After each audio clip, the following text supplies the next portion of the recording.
నేను Dr. Sarada Saranu, Senior Gynecologist, retired professor from Usmania Medical College, now working as professor in Kamineni Hospitals, LB Nagar, and consultant in Kamineni Hospitals, King Koti, and Kamineni Fertility Center. Genital పరిశుభ్రతకు private parts శుభ్రపరచుకోవటానికి గోరువెచ్చని నీరు సరిపోతుంది. తర్వాత పొడిగా ఉంచుకోవటం ముఖ్యము.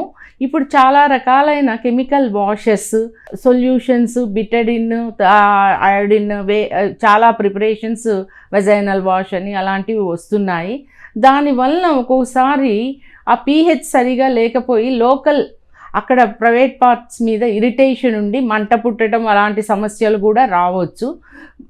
బేసిక్గా మా rest రూమ్కి వెళ్ళి వచ్చిన తర్వాత శుభ్రంగా గోరువెచ్చని నీళ్ళతో కానీ మామూలు నీళ్ళతో కానీ వాష్ చేసుకొని తడి లేకుండా పొడిగా ఉంచుకోవటం ముఖ్యము. అలాగే మెన్స్ట్రుయేషన్ అప్పుడు పీరియడ్స్ టైంలో శుభ్రమైన ప్యాడ్స్ ఉపయోగించడం, శానిటరీ ప్యాడ్స్ ఉపయోగించడం కూడా అవసరము.